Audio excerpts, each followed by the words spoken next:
A menudo el cine histórico ha sido criticado por los historiadores debido a su tendencia a distorsionar o presentar con inexactitud los hechos. A lo largo del tiempo, los historiadores han pedido que las películas sean revisadas por profesionales a la materia. A pesar de esas críticas, los historiadores se han empezado a involucrar más con el cine, ya sea como asesores o participando en conferencias académicas. Pero todavía no hay un consenso claro sobre el cómo se debe de evaluar la contribución del cine histórico al entendimiento general de la historia.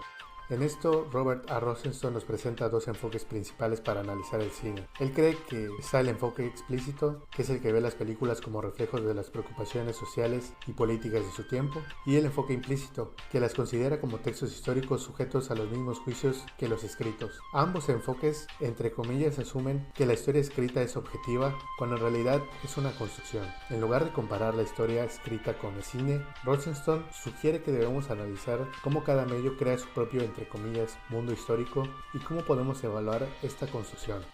Primero hay que empezar diciendo que Rosenstock tiene una distinción entre tres categorías de películas históricas. La categoría número 1 es la historia como drama, la cual es la más común y consiste en dramatizar hechos históricos o personajes. Él pone el ejemplo de la película Lo que el viento se llevó o Cleopatra, y esto se hace en sí para crear tramas ficticias que se desarrollen en contextos históricos y presenten una combinación de personajes históricos con personajes ficticios, así como hechos reales con elementos inventados, lo que puede hacer que la distinción entre la realidad y la ficción llegue a ser difusa. El segundo es la historia como documento. Este se basa más en el estilo de los documentales y utiliza imágenes de archivo, entrevistas y a veces narradores en off para presentar hechos históricos de una manera más directa. Este es el enfoque que más le gusta a los historiadores, pues es el que piensan que es más confiable porque parece ofrecer una representación más precisa de la realidad. Y el tercero es la historia como experimento, que es más del lado de películas independientes y cineastas independientes que tratan de hacer experimentos como tal con la historia. En sí estas películas no buscan el estrellato o no buscan que sean exitosas comercialmente, sino más bien toman diversas ideologías, toman diversas perspectivas, puntos de vista, para armarse un collage de un suceso histórico o de lo que ellos quieren presentar. Él compara las dos categorías. Obviamente el cine mainstream contiene películas que siguen una narrativa lineal, que muestran un progreso en la historia y que a menudo se ve que todo mejora a través del enfoque individual y que son los personajes que hacen cambios históricos y los presentan como logros personales y no colectivos. También está a decir que la historia es muy cerrada y emocional y representa una visión idealizada del pasado, mostrando a veces detalles inventados o ficticios. El siguiente es el cine experimental. A diferencia de las películas mainstream, los cineastas experimentales no ven la historia con progreso objetivo. Los filmes experimentales suelen enfocarse más en colectivos y no en individuos, y muestran a las grandes masas como las principales protagonistas, como por ejemplo en el cine soviético. Y a diferencia del cine mainstream, donde las historias son más cerradas y lineales, y emocionales, los filmes experimentales presentan varias perspectivas y no buscan solo una única narrativa. Y en vez de dramatizar la historia con emociones intensas, estos filmes adoptan un enfoque más desapasionado, por así decirlo, desafiando la forma en la que son presentados.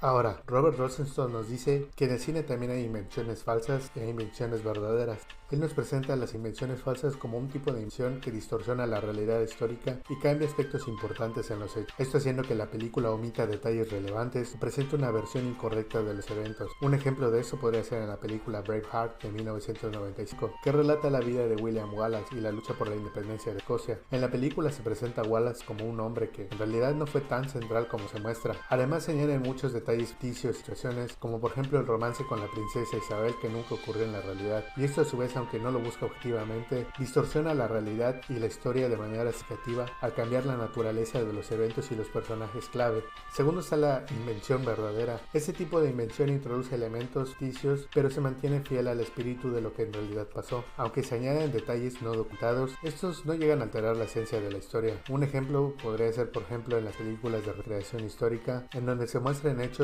que ayuden a complementar el contexto de la trama, pero que no llegan a alterarlo tanto como por ejemplo en la mayoría de películas de Ridley Scott como Reino de los Cielos o la reciente Napoleón.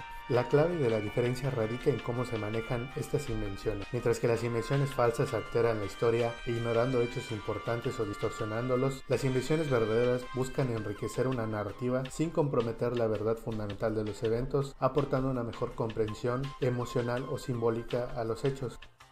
Al final del día, lo que nos dice Rosenstone es que el cine histórico, al mezclar inventos y un poco de ficción, nos da una manera diferente de ver la historia, que no es la misma que la que son los libros. Aceptar esas licencias creativas no significa que estemos dejando de lado la verdadera historia, más bien es como reconocer que el cine nos ofrece otra forma de mirar el pasado, un poco como lo hace la memoria o las historias que nos cuentan nuestros abuelos. Claro, el cine no puede reemplazar a los documentos ni debería ser evaluado con los mismos criterios, pero sí puede llegar a ser una manera válida de acercarse a la historia, siempre y cuando se mantenga cerca de los hechos y lo que sabemos en general. En otras palabras, la historia en el cine debería verse como una narrativa que complementa lo que ya conocemos, aunque sea más poética y sutil, y que se suma a la conversación histórica sin distorsionarla por completo.